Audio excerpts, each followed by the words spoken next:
So now I have a nice story to read to you. It's about a story from the Bodhisattva, and it talks about unwholesome actions bring shame and fear. Wholesome actions bring self-respect and peace. And that is relevant to what we've been doing during our Seal Day, last Seal Day and today, right?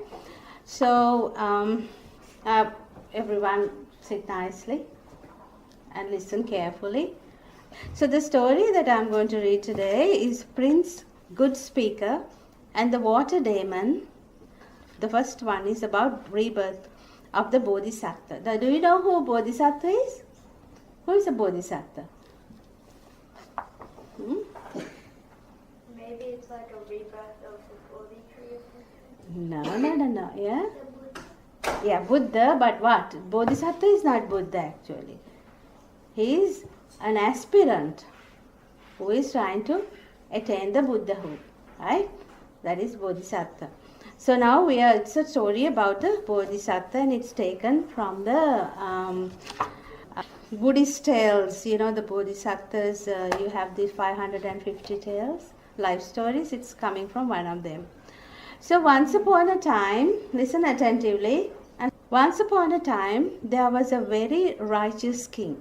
He had a lovely queen who gave birth to a beautiful baby. This made the king very happy. He decided to give his son a name that might help him in later life. So he called him Prince Good Speaker. So what was his name? Prince Good Speaker. Okay. It just so happened that the prince was no ordinary baby. This was not his first life or his first birth. Millions of years before, he had been a follower of a long forgotten teaching Buddha. So, a fully enlightened one. He had wished with all his heart to become a Buddha, just like his beloved master. So, the Bodhisattva is a person who aspires to become a Buddha, right? So, this is one of the stories. He was reborn in many lives, sometimes as poor animals, sometimes as long-living gods, and sometimes as human beings. He always tried to learn from his mistakes and develop the 10 perfections. So this is what the Bodhisattva always does. He develops in every life, he develops these 10 perfections. If you have any food in your mouth, please take it away. This was so he could purify his mind and remove the 3 root causes of unwholesome. So you know what the 3 roots of unwholesome? The 3 roots? What are they? The causes of unwholesome. What are the 3 unwholesome roots?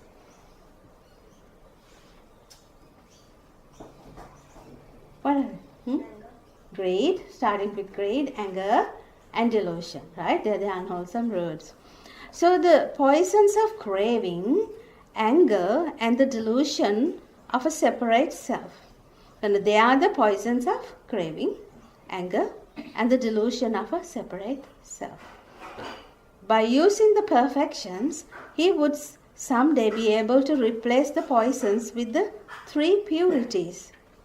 The 3 purities: non-attachment, loving kindness and wisdom. That means non-greed, non-hatred and wisdom. Non-greed is generosity, isn't it? And loving kindness, anger, opposite to loving kindness is, opposite to anger is loving kindness. And opposite to delusion is wisdom. Right? So try and remember that well. Huh? So this great being had been a humble follower of the forgotten Buddha. His goal was to gain the same enlightenment of a Buddha. He experienced of complete truth. So people call him Bodhisattva, which means enlightenment being. So you can call him an enlightenment being, not an enlightened being. Enlightened being, you can call it enlightenment of a Buddha. The experience of complete truth. So people call him Bodhisattva, which means enlightenment being. No one really knows about the millions of lives lived by this great hero. But many stories have been told, isn't it? Including this one about prince called Good Speaker. After many more rebirths, he became the Buddha who is remembered and loved in all the world today. Right? So that's the Buddha's past story, how he was lived as a Bodhisattva. Now the story comes, chapter 2, the teaching of the gods. Right? Now who are the gods? The deities. In time, the queen gave birth to another son. Now we spoke now that the king had a lovely queen who gave birth to a beautiful baby. Remember? The king had beautiful baby. Now, in time, the queen gave birth to another son. Now, how many sons are there? 2 sons. Who was named Prince Moon. What was the first one's name? Good Speaker. Very good. Good memory. And then the second one was called Moon, Prince Moon. Shortly after birth, both children began walking about. Their mother suddenly became very sick and she died. Right? So they had 2 children. That mother had 2 children and she became sick. She passed away. To help him look after his playful children, the king found a princess to become his new queen. In a few years, this queen gave birth to a beautiful, bright little boy. Another boy. He was named Prince Sun. Now we have Good Speaker, Moon and Sun.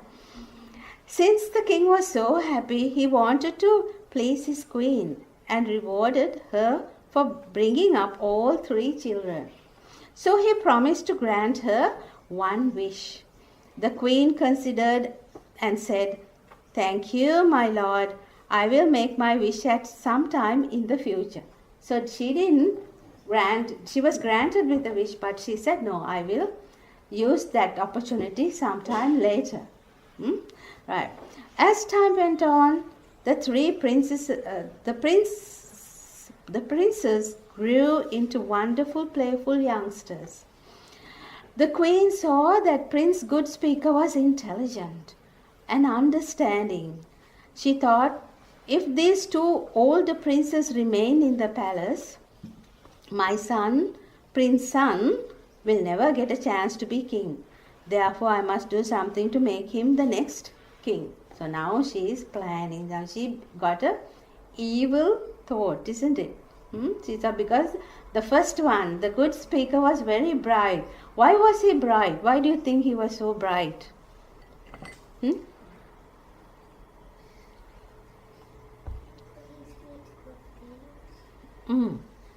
He's good at things, yes.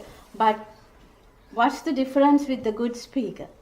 Because he was a Bodhisattva, right? It's a life before he became a Buddha, one of his past lives. So a Bodhisattva, quality of a Bodhisattva is because he's perfecting these perfections, his generosity, his morality, his meditation, concentration. He grows well in those areas. In his equanimity and his effort, all that is perfecting. So when all those 10 perfections are perfected, then only he becomes a Buddha. But you said that was an evil thought. Isn't that your view of the thought? Yeah, evil thoughts come from our mind, isn't it? So then how is it technically evil? It's just a thought. In some ways it could be good. Evil thoughts cannot be good, no, Buddha? What are the evil thoughts? We learnt about evil thoughts earlier. What are they? Can you tell me, people tell me? We learnt last time. Being jealous. That's an evil thought. Because if one feels jealous, what happens next? When you go to an extreme jealousy, tend to do lots of things, no? You carry tales, you tell lies of that person, and you do all sorts of things. You react with anger, and all those are unwholesome states of mind. So we have to get rid of all those unwholesome states of mind. And what are the states of mind that we have to develop? In the morning we discussed the good qualities. What are they? The 4 Brahma Viharas: loving kindness, compassion, altruistic joy, joy for others, and equanimity, a balanced state of mind. So when you don't have joy for others, that is the time you have these jealousies, So you don't love, you are not happy for others, then the jealousies arise. And because of that jealous arise in your mind, you tend to do all sorts of unwholesome things. That is how it happens, right? That's what you call evil-minded. So you do all sorts, and also when you're angry, that is also a bad mental state, anger. Through anger you can attend to all sorts of things. And you break all the precepts through anger and jealousy, all right? And greed, also greed. Greed is very bad. Okay. As the time went on, the 3 princesses grew into wonderful, playful youngsters. The queen saw that Prince Good Speaker was intelligent and understanding. She thought, if these 2 old princesses remain in the palace, my son, Prince Sun, will never get a chance to be king. Therefore, I must do something to make him the next king. One day, when the king was in a good mood, the queen respectfully approached him and reminded him of the promised wish. He was very happy and said, "Ask whether you want. Ask whatever you want." So the king asked. The queen said, "Oh, my husband and king, grant that after the course of your life is over, my son, Prince Sun, will be the next king." Now what is she granting? She wants the young son, her own son, to be the next king.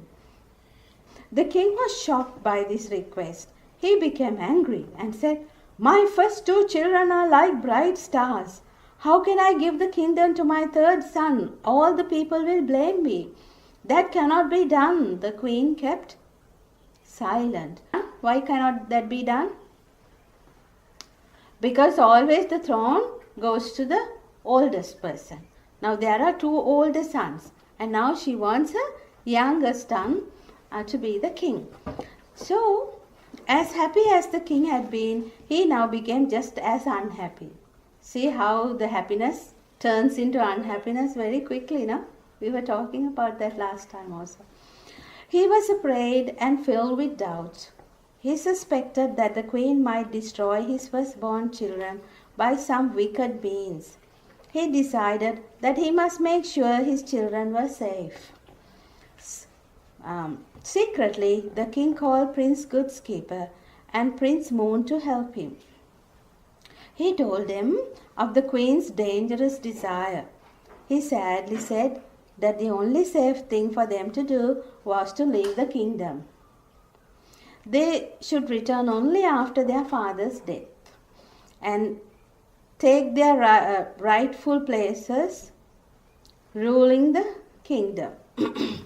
So once the father is dead, they can come back and they take their rightful places, because the thing is, if they live with that stepmother, any danger can come, right? So the 2 obedient princesses accepted their father's order and prepared to leave. In a few days, they were ready. They said their sad goodbyes to their father and friends and left the palace. On their way through the royal gardens, they came upon a prince's son. He had always been very affectionate and friendly towards his 2 older half-brothers. Even though the queen was not so good, the younger brother was so affectionate with the other older brothers, right? So he was upset to hear that they were leaving for a very long time. So he decided that he too would leave the kingdom. And the 3 friendly princesses departed together. Listening. For several months they travelled until they reached the forest country of the mighty Himalayas. They were very tired and sat down under a tree. The oldest brother, Prince Good Speaker, said to the youngest, Prince Son, please go down to the nearby lake and fill some lotus leaves with water. Bring them back here so we all can drink. Now see what the lotus leaf can do. Remember, it doesn't soak water, so it holds water really well. So if you make it like a cone, you can fill water and you can drink from that. And also, some people eat food in. They keep the lotus leaf and they can eat food. Like the banana leaf, we do. Right. So, they did not know that the beautiful dark blue lake was possessed by a water demon. He was permitted by his demon ruler to eat any beings that he could convince to go into the water. There was also one condition. He could not eat anyone who knew the answer to the question. What is the teaching of the gods? What was the question? What is the teaching of the gods? So if one of you decide to go to that pond, and if the demon asks you, what is the teaching of the gods? And if you know the answer, you are set free. But if you don't know the answer, then you are taken in, right?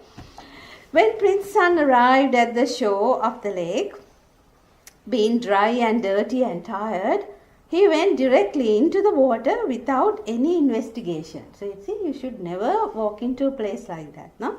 Suddenly the water demon rose up from under the water and captured him. He asked him, what is the teaching of the gods? Prince Sun said, I know the answer to that. The sun and the moon are the teachings of the god. This is what he said. You don't know the teaching of the gods, so you belong to me, said the water demon. Then he pulled Prince Sun under the water and locked him up in a deep cave.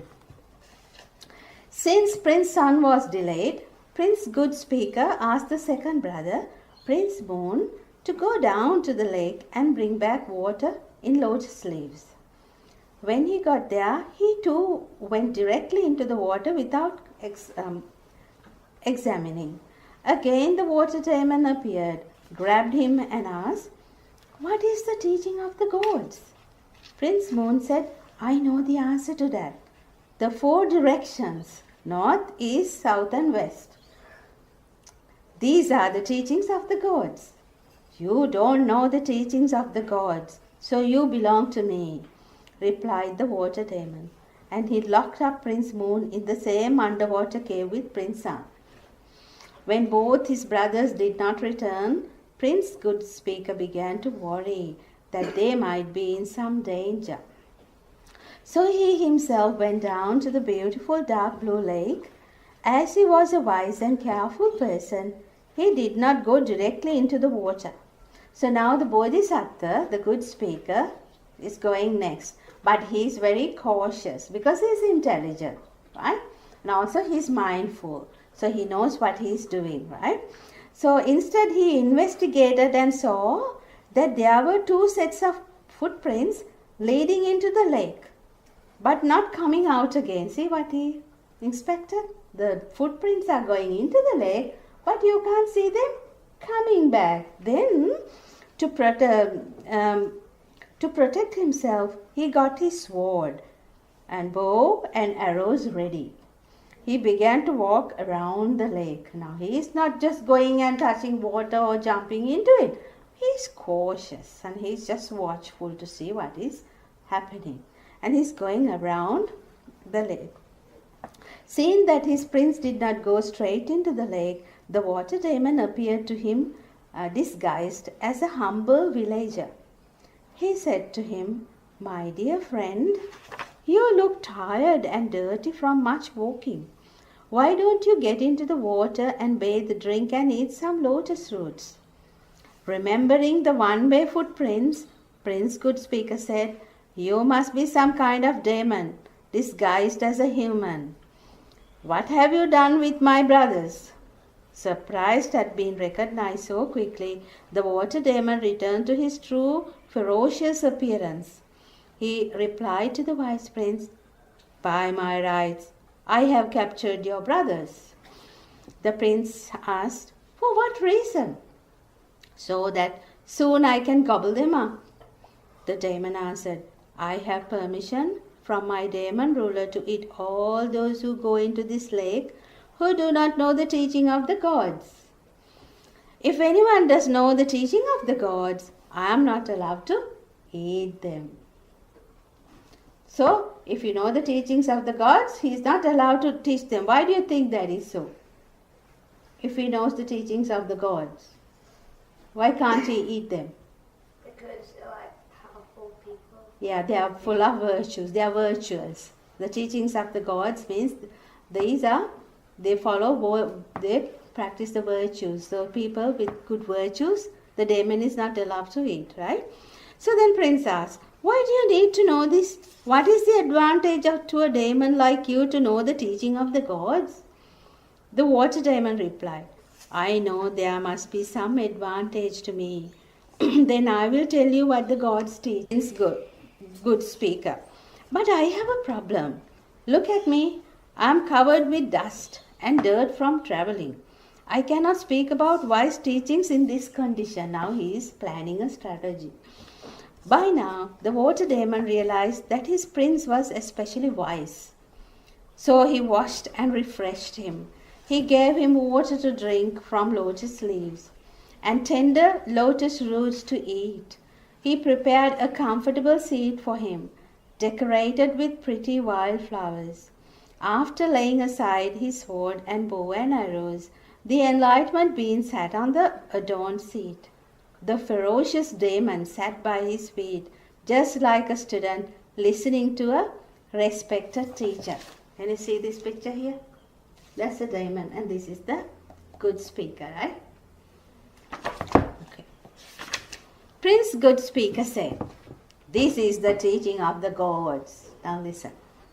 You should be ashamed to do unwholesome deeds. What is that? We learned about this. Moral shame, isn't it? You should be ashamed. Now we are talking about shame.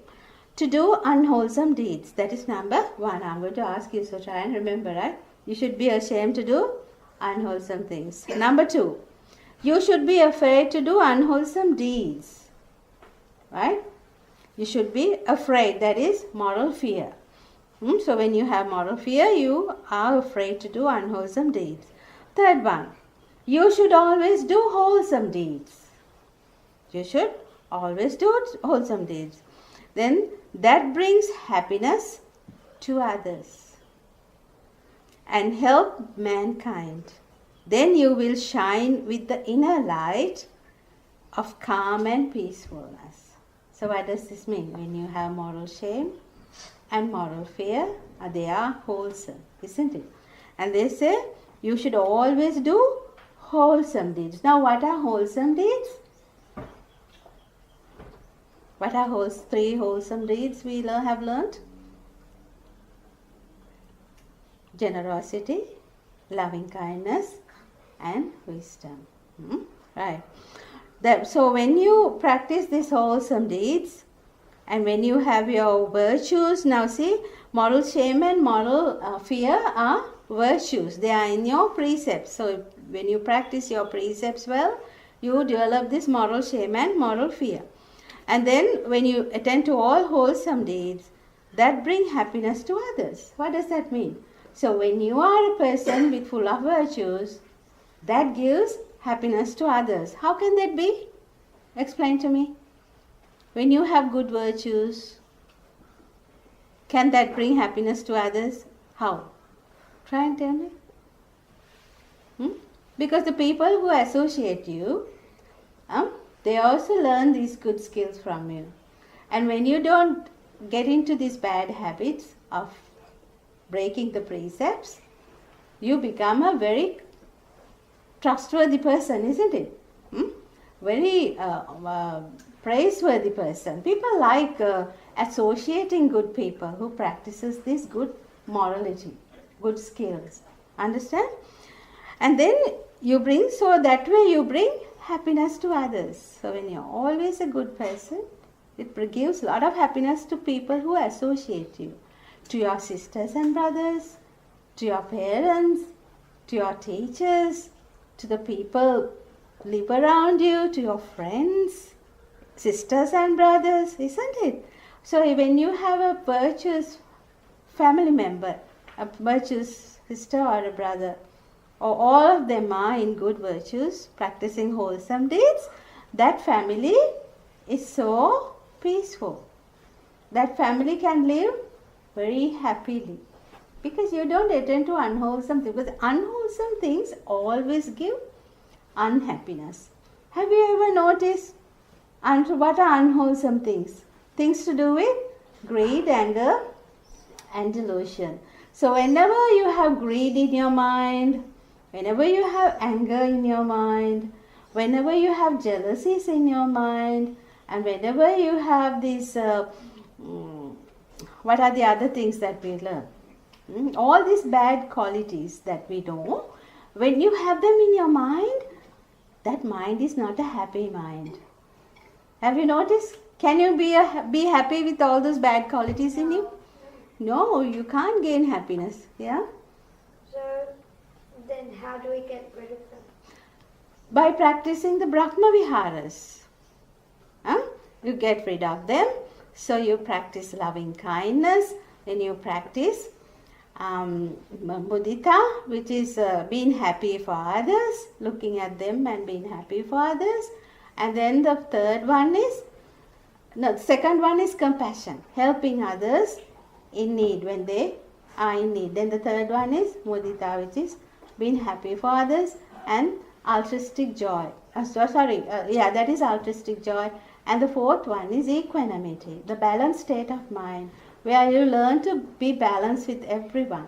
So you treat everyone equally. So when there are ups and downs, and sadness and happiness, and praise and honor, during all those conditions, you learn to have a balanced state of mind. Do you understand? Yeah. We learnt about Brahma Viharas last time, and I will help you with that, right? So when you get these bad qualities arise in you, so you work hard, try and work hard to get rid of those bad qualities in your mind, right?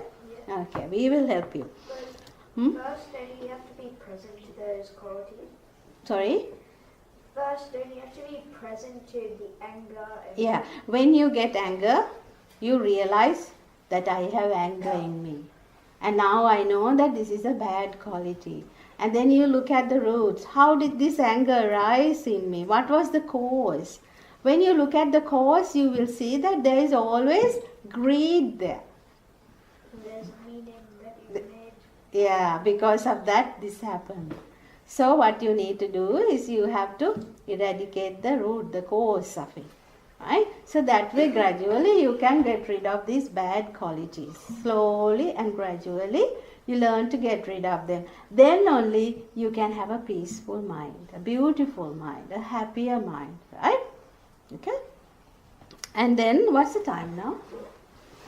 Here I've got it. 10:35, we still have time, right? And then the water demon was pleased with this answer, because then he says that once you have all these good qualities, you will shine with the inner light. That means your heart is so beautiful. You will shine. You're happier and calm and peacefulness. So we all try to gain this calm and peacefulness of the mind, isn't it?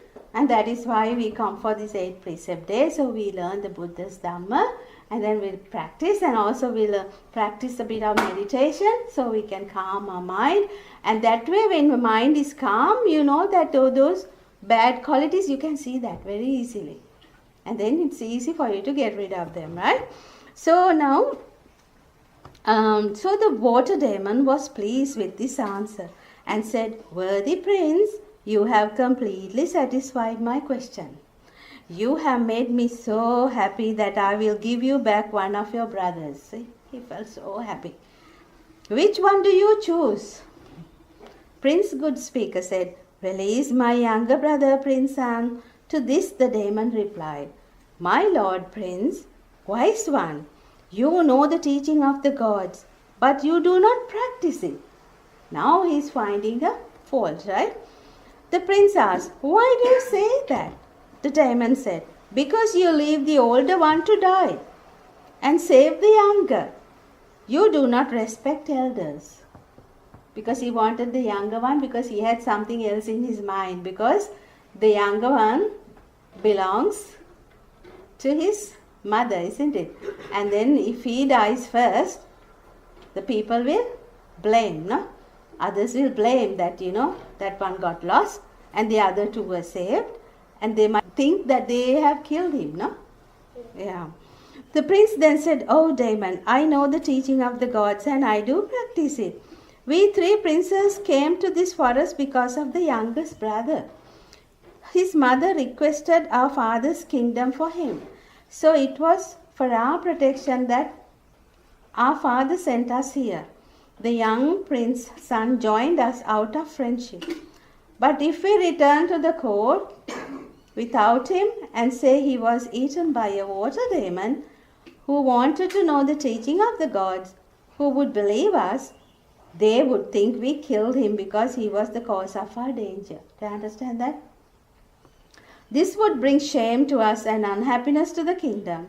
Fearing such unwholesome results, I tell you again to release the young prince's son." Now see how the Bodhisattva acted there? Very wisely, isn't it? Very wisely he acted, so that he doesn't want to bring shame to them, to his father and to themselves. Otherwise the people will blame. Now that is the fear of blame, isn't it? We were talking about moral fear, right? Okay. Now the water demon was so pleased with his answer that he said, well done, my lord. You know the true teaching of the gods, and you do practice that true teaching. I will gladly give back both your brothers." So saying, he went down into the lake and brought both princesses back to shore. They were wet but unharmed. Now he got them both back. See how smart he was. Now see the way of acting. So the virtues go a long way. So when people have these good virtues, and whatever they do, they get protected. So that's why the Buddha says Dhamma is protected by Dhamma. Have you heard that?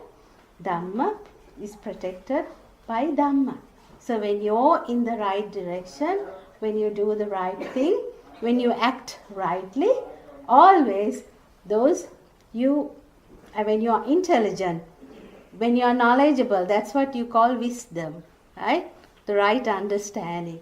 And that Bodhisattva had that quality. So now so later on the Bodhisattva gave further helpful advice to the demon.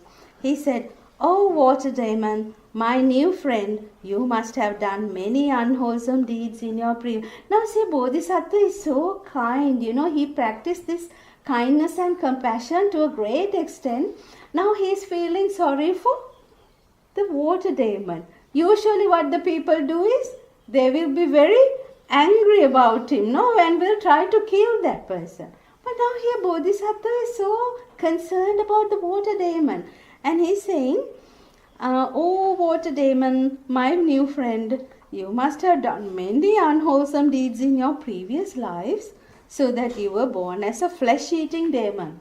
Naturally, to be eating flesh-eating demon, he must have done a lot of bad merits, because he is still creating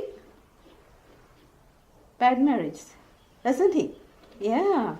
So, and if you continue in this way, you will be trapped in a terrible state even in later lives. For unwholesome deeds lead to shame, fear, and unpleasant rebirth. But wholesome deeds lead to self-respect, peace, and pleasant rebirth. Therefore, it would be much better for you to do pure deeds than impure deeds. From now on, this turned the demon from his past ways, and the princes lived together.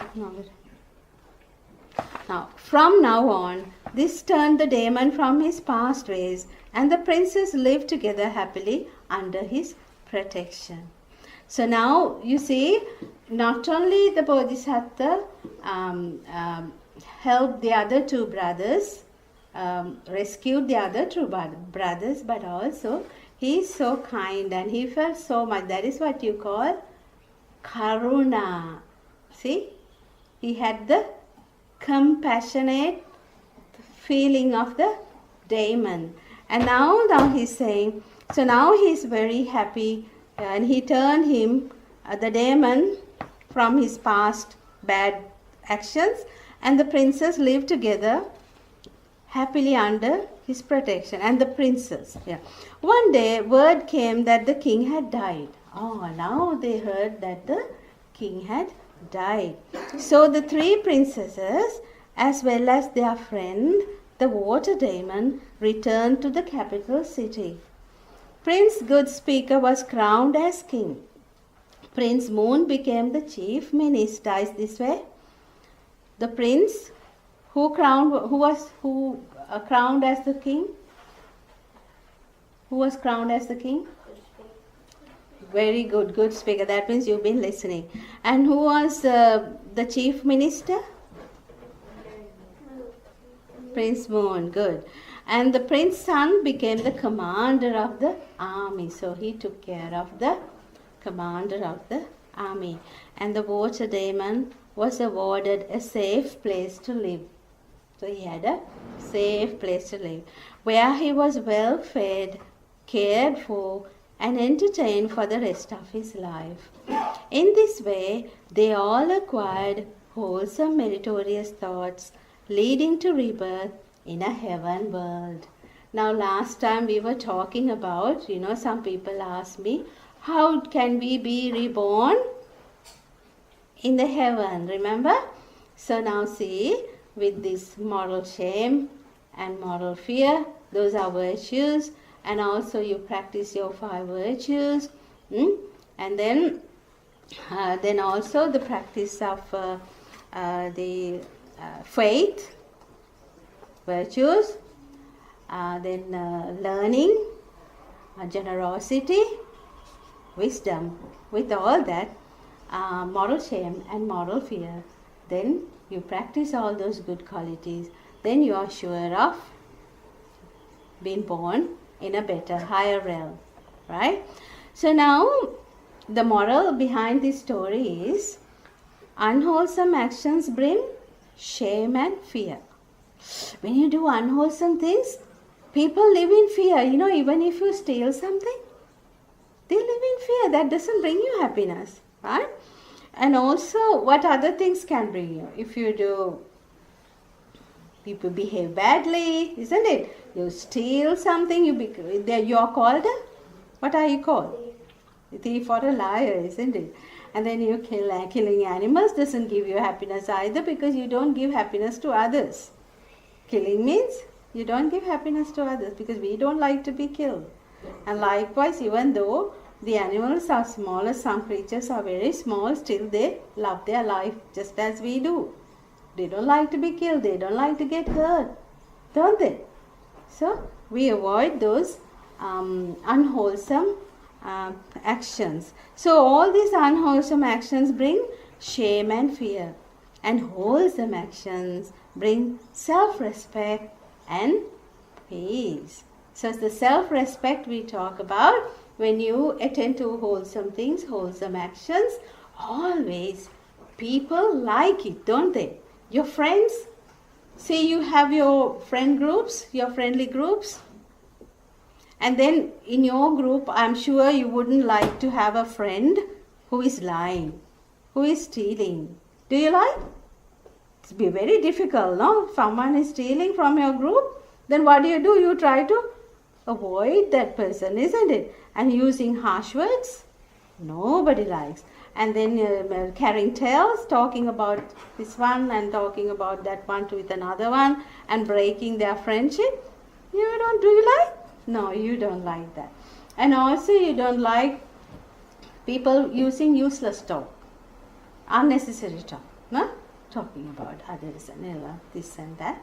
So that's the way. So when the virtues, when you live with your good virtues, you will have lots of friends, because they like to mix with good people. They like to talk with good people. So then you have lots of friends. Not only that, your parents really love you. They always love you.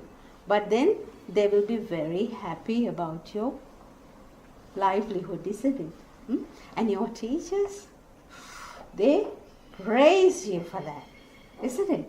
And your friends talk very good about your good qualities. Oh, no. Such and such a person doesn't do things like that. I know him very well, and that is not him. So they will very quickly say that. So now that is the kind of behavior or attitude that you have to grow in yourself, right? So now these bad qualities, now we were talking about, we have to get rid of those bad qualities, but you realize when they come in your mind and realize and think, now I am getting this anger.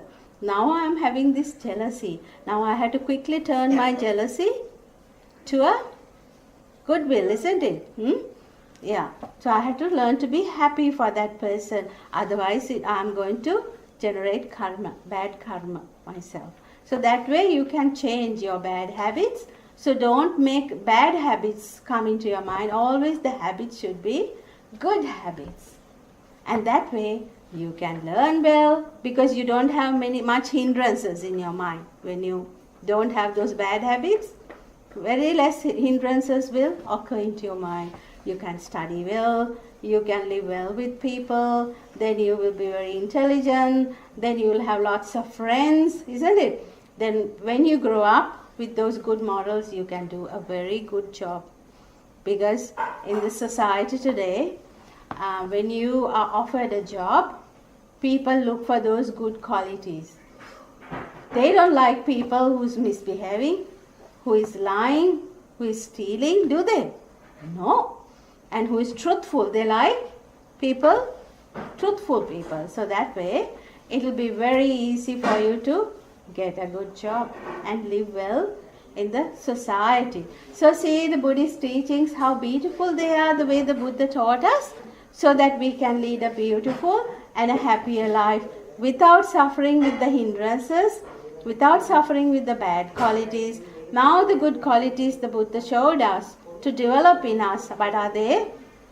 The 4 Brahma Viharas. Now what are the 4 Brahma Viharas? Let's go through together. Loving kindness, compassion, joy for others, and equanimity. Right? So you grow those 4 great qualities in your mind to live a happy life. And also remember your virtues. The 5 precepts are very important. And while you are practicing the 5 precepts, remember moral shame and moral fear. Moral shame and moral fear you have to develop in your mind, so that I come from such and such a family. Now my parents are like this, and if I do this wrong act, this is not good for us. So that way you can prevent from doing those bad actions, right? And also moral fear. So you have a fear that this will give you bad results. So that is very important for all children to lead a peaceful and a happier life. Now do you understand? Nice story, isn't it? It's a very good story. So now